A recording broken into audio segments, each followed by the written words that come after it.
The silence that fell over Kingsley's, Manhattan's most exclusive restaurant, was so thick it seemed to have weight. Conversation ceased. Cutlery froze in midair and dozens of eyes fixed on the small space between the tables. 10-year-old Lucas Montgomery was visibly shaking. His legs, trapped in metal braces, wavered as he reached out to Diana Johnson, the restaurant's only black waitress. The live piano had just begun a soft melody, and the boy's impulse to ask someone to dance came without warning. "Sir, control your son." Manager Thornton's sharp voice cut through the silence. "That's inappropriate. This is not a dance hall, and our employees are not here to entertain children." Richard Montgomery, owner of Montgomery Investments and one of the richest men in the country, swallowed hard. It was the first time he had taken Lucas out to dinner in public since the accident that had partially paralyzed his legs 2 years earlier, a mistake he would not repeat. "Lucas, sit down." The order came low but firm. Diana remained motionless, her gaze shifting between the manager, the billionaire, and the boy whose hand was still hanging in the air. In her 5 years working there, she had learned to become invisible, especially to customers like Montgomery. "Mr. Thornton, I'm leaving. My shift is over." Her voice sounded calm as she removed her apron and placed it on the tray. Then, to everyone's amazement, she smiled at Lucas and took his hand. "I can't dance in an apron." Richard stood up abruptly. "What do you think you're doing?" Diana held his gaze. "I'm accepting an invitation, sir." Before anyone could interfere, Lucas took a hesitant step forward.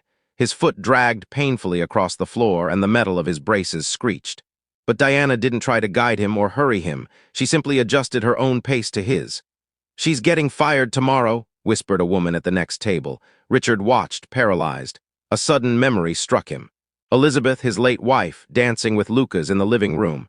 "It's not about perfection," she had said. "It's about connection." As Diana followed Lucas's clumsy steps, something in the boy's eyes changed. Fear gave way to intense concentration. Shame gave way to shy pride. For the first time since the accident, he wasn't being guided, helped, or corrected. He was leading. "Mr. Montgomery," the manager's voice interrupted his thoughts. "I can assure you this will never happen again. She will be properly disciplined." Richard didn't respond. The entire restaurant seemed to wait for his reaction.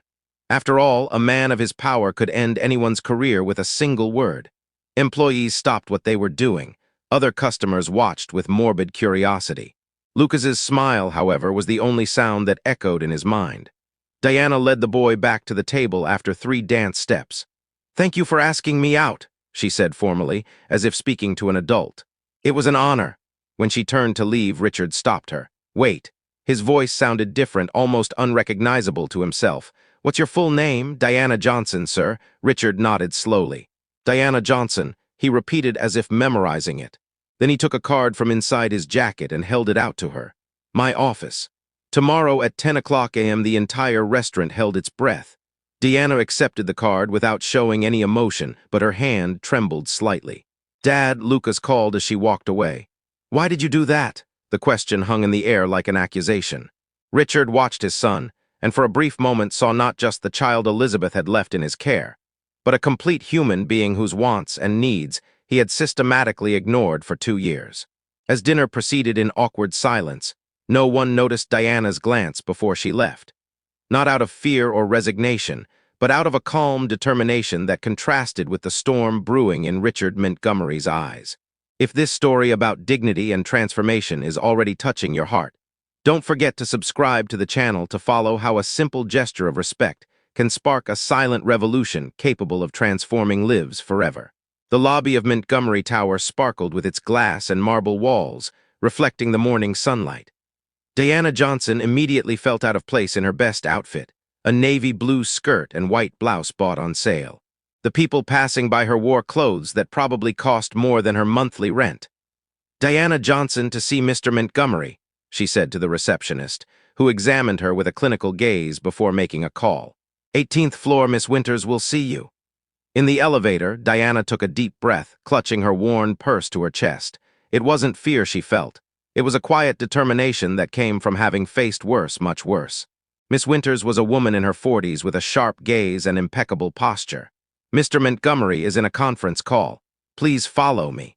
As she walked through the mirrored hallways, Diana felt the curious stares of the employees. A black woman being escorted through the executive offices was a rare enough occurrence to cause speculation. He had you fired, didn't he?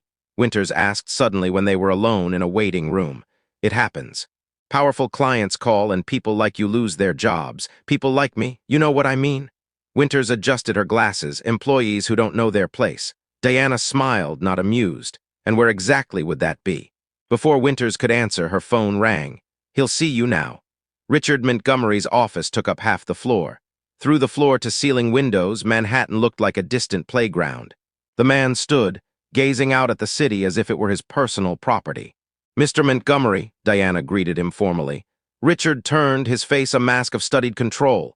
"Miss Johnson, thank you for coming." He pointed to a chair. "Please."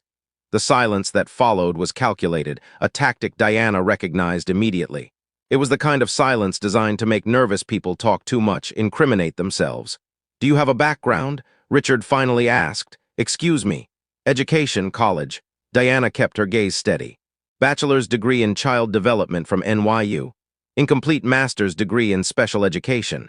Something flashed across Richard's face. "Surprise, perhaps, and you work as a waitress." "I work 3 jobs, actually. The restaurant, a bookstore on weekends, and as a tutor when I can get students." Richard moved to her table, picking up a folder. "I did some research on you, Miss Johnson. I wanted to understand who the person was, who," he hesitated, "danced with my son." He opened the folder, revealing printed photos of a community center, Freedom Steps. "You founded that 6 years ago." Diana sat up straighter in her chair. "I co-founded it with my sister Zoe. A dance program for children with physical disabilities." Richard leafed through some documents which is now about to close due to lack of funding. Diana showed no surprise. Of course, he would find all that out in less than 24 hours. "I didn't come here to ask you for money, Mr. Montgomery." "Then why did you come?" "Because you invited me." Richard laughed softly, a joyless sound. "Fair enough." He stood up again, restless. "I want you to work for me." Diana blinked, genuinely taken aback. "As a waitress in your house." Richard's face hardened. "As a therapeutic companion for Lucas." His son's name seemed difficult for him to say. Diana noticed how his eyes momentarily drifted to a photo on the table. A smiling woman holding a baby. "I have the best specialists in the country," Richard continued. "Physical therapists, neurologists, psychologists. But what you did yesterday," he paused as if the words betrayed him. "It was just a dance, Mr. Montgomery. It was the first time I've seen him smile since the accident." The admission was painful. "I don't want a dancer for my son. I want someone who can do what you did. Follow, not lead." Diana studied the man in front of her. Beneath the facade of power and control, she saw what others might not. "A desperate lost father. I can pay you 5 times what you're making now." Diana stood up. "No." Richard looked shocked, like someone unaccustomed to hearing that word. "I don't work for people who see only my color or my social class before they see my competence," she explained calmly. "And I definitely don't work for people who try to buy solutions to emotional problems." Richard's face flushed. "You're turning down an offer that would solve your financial problems out of pride." "Out of dignity," Diana corrected. "And because your son deserves more than someone hired to pretend to care." She walked to the door, then paused.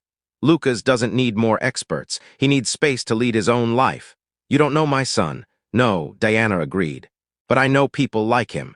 People whose physical limitations are nothing compared to the invisible cages we build around them." She took a card from her purse and placed it on the table. "Freedom Steps classes on Tuesdays and Thursdays, 4 p.m. If you'd like to bring Lucas, the first class is free." As Diana left, she passed Winters, who had obviously been listening behind the door. "You just turned down an offer from Richard Montgomery," she whispered incredulously. "Are you crazy?" Diana smiled. "Maybe, but I'd rather be crazy than be property." The following Wednesday, Diana was at the reception desk of the community center when Zoe, her sister and co-founder of the project, came running up. "There's a Bentley parked outside," she whispered, nervously adjusting her hijab. "And you won't believe who's inside." Through the window, Diana saw the luxurious car. Lucas was in the back seat, looking anxiously out the window. Richard remained in the driver's seat, his hands still on the steering wheel as if fighting an internal battle. "He's not coming in," Zoe predicted. "Men like him don't come to places like this." Diana smiled, remembering Lucas's gaze during those brief moments of dancing. Don't underestimate the power of a determined son. As they watched, the car door opened. Lucas got out slowly, adjusting his gadgets. Then, to everyone's surprise, Richard got out too. The billionaire looked out of place in his casual pants and sweater. an obvious attempt to dress less formally but still screaming privilege. "I told you he'd come," Diana murmured more to herself. Zoe stared at her. "What did you do?" Diana didn't answer, but her eyes sparkled with a secret that not even her sister fully knew. In her tiny apartment in the Bronx, hidden under her bed, was a notebook filled with notes about children like Lucas and men like Richard Montgomery. Years of observation, research, and a plan that had begun with a simple acceptance of an invitation to dance. What Richard Montgomery didn't know, what he couldn't imagine in his world of glass towers and endless bank accounts, was that Diana Johnson wasn't just a waitress who had agreed to dance with his son. She was a woman with a mission, and his empire of isolation and privilege was about to face its greatest challenge. The simple truth that some of the greatest lessons in life cannot be bought, they must be lived. Freedom Steps operated out of an old community warehouse. Handmade posters decorated the walls with phrases like "your rhythm," "your rules," and "every move counts." When Richard and Lucas entered, children with various types of mobility devices practiced free movements to the sound of a light beat. Mr. Montgomery, Diana approached, wearing simple clothes with the program logo. "Welcome." Lucas watched the children in awe. A girl in a wheelchair spun in precise circles while a boy with a prosthetic leg created a sequence of steps. "It looks chaotic," Richard commented, visibly uncomfortable. "There is structure," Diana replied. "It's just not the one you recognize." She turned to Lucas. "Would you like to join in?" The boy nodded enthusiastically but looked at his father hesitant. "Go on," Richard said tensely. "I'll be right here." As Diana guided Lucas to the group, Zoe approached Richard and offered him a chair. "The first day is always the hardest," she commented. "For the parents, not the kids." "This isn't therapy," Richard argued. "I hired the best rehabilitation specialists." "And how has that been working for Lucas?" Zoe asked gently. The studio door opened. An older woman entered, leaning on an ornate cane. She had gray hair in elegant braids and a commanding presence. "Dr. Elaine Mercer," Zoe whispered, neuroscientist specializing in brain plasticity, retired from Harvard. The woman greeted several children before noticing Richard. "Mr. Montgomery, you've rejected my research proposal 3 times in the last 2 years." "Dr. Mercer, I didn't expect to see you here. I oversee the research program," she explained. "We're studying how non-directive approaches to movement affect neural reconfiguration in children with motor challenges." "Research," Richard frowned. "I thought this was just a community dance class." Diana returned, leaving Lucas exploring movements with another child. Freedom Steps is a pilot motor rehabilitation program based on the theory of movement autonomy, she explained. "We integrate adaptive dance with neuroscientific principles." "Why do you work as a waitress if you lead a research program?" "Because we don't have adequate funding yet and because people like you rejected us 3 times. The penny dropped. You were Dr. Mercer's assistant on the proposals, co-author." Dr. Mercer corrected. "Diana has an incomplete master's degree because she had to leave college to take care of her sister, but her theoretical work is groundbreaking. You knew who I was at the restaurant," Richard concluded. "From the moment you walked in," Diana confirmed. "And when Lucas got up to dance, I recognized the opportunity to show, not tell." "Was it staged, the dance?" "Absolutely not. Lucas chose to get up. I chose to follow." A group of reporters entered the studio. Richard immediately tensed. "What's this?" "Part 2 of the plan." Diana smiled slightly. Zoe showed Richard a newly published article, "Revolutionary Motor Rehabilitation Methodology Shows Promising Results." "We published our first results today," Dr. Mercer explained. "And we invited the press. You used my son for a public relations stunt." Richard's voice was pure ice. Diana led him into a side room where photos of dozens of children adorned the walls, each with handwritten progress statistics. On the last wall was an empty frame. "What's that?" he asked. "Our future. The full rehabilitation center we could build if we had the resources. 500 children a year instead of 50. You orchestrated all this," Richard muttered. "The dance, the meeting, bringing me here on press day. I saw an opportunity and took it. 4 months ago, when you canceled our meeting without reading the proposal, I promised myself I'd find a way." "Diana," Zoe interrupted. "It's Lucas." They rushed back. Lucas was in the center of the room, surrounded by other children. Someone had turned off the music and everyone watched in silence. The boy had removed one of his braces and was trying to balance on just one support. "Lucas." Richard started forward, but Diana stopped him. "Wait," she whispered. "Watch." Lucas took a deep breath, focused. Then to everyone's amazement, especially his father's, he took a complete step without full support. It was small, shaky, but entirely his. The children cheered. Camera flashes went off. Richard's face, usually composed and unreadable, was now exposed with unshed tears glistening in his eyes. "That's why we created Freedom Steps," Diana said softly. "It's not about perfect steps. It's about first steps on your own." Richard watched his son, not as a problem to be managed, but as a complete person discovering his own strength. "This could have been done without manipulating me," he said finally. "It could have been if you had answered our calls or read our proposals 3 times. The reporters noticed Richard. A murmur grew as Lucas, oblivious to the tension, continued practicing his new step with an expression of pure concentration. Richard Montgomery was cornered. Before him lay 2 options: withdraw in anger, confirming to the press his reputation as cold and calculating, or embrace the moment his son had created. Between the power he had always wielded and the freedom his son needed, Richard found himself in unfamiliar territory, one where neither his money nor his influence defined the next step. The man who controlled every aspect of his life now faced a choice that no amount of wealth could buy. His gaze shifted between his smiling son and the reporters waiting for his reaction. Humility was not a virtue in his vocabulary, but as he saw the transformation on Lucas's face, something inside him began to break. The orchestra of power and privilege he was accustomed to now played a different tune, and he had to decide, would he continue conducting, or would he learn to follow? Richard Montgomery faced the reporters waiting for his reaction. His son had just taken a step on his own in front of the cameras, and Diana Johnson had skillfully led him to this impossible moment. "Mr. Montgomery," a reporter approached, "could you comment on your presence at Freedom Steps today? Is it true that your foundation rejected funding this program 3 times? Richard glanced at Lucas, who was still practicing his new step, oblivious to the political tension. Then to everyone's surprise, especially Diana's, he smiled. "You know what's hardest for someone in my position?" Richard addressed the reporter, but spoke loudly enough for everyone to hear, admitting, "When we're wrong," a stunned silence filled the room. The Montgomery Foundation is pleased to announce a commitment to fully fund Freedom Steps for the next 5 years, and to build a permanent rehabilitation center based on the methodology developed by Dr. Mercer and Miss Johnson. Camera flashes exploded. Zoe let out a cry of surprise. On one condition, he added, watching Diana tense up, that Miss Johnson retain complete autonomy over the program and its methodology. No corporate interference. 3 months later, bulldozers were clearing the ground for the new Freedom Steps Rehabilitation Center. The project wasn't the most luxurious the Montgomery Foundation had ever funded, but it was the most innovative, with every space designed with direct input from the children and their families. Diana supervised the construction frequently, but never alone. Lucas showed up regularly, sometimes bringing other children with him. And to the staff's continued surprise, Richard Montgomery also showed up, silently observing the progress. "I never thought you'd actually show up at board meetings," Diana commented one afternoon as they reviewed the plans. "I never thought I'd have to study neuroplasticity at 50, Richard replied, rubbing his tired eyes.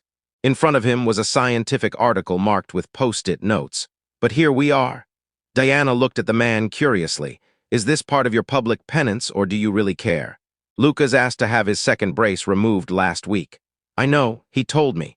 His previous physical therapist said that would be impossible for at least 2 years. Diana smiled. "But you fired her, remember? Because you told me she was wrong, and she was." Richard pointed to a photo of Lucas balancing with only one crutch. "He's progressing faster than any traditional medical prediction." "Why did you never accept my apology?" Richard asked suddenly. "Because you never apologized. You redirected resources, changed policies, funded our program. That's not an apology, it's compensation." Richard nodded slowly. "Fair again." At the opening ceremony 6 months later, the contrast with that night in the restaurant couldn't have been greater. The huge adaptive space was filled with children with various types of mobility devices, all moving freely.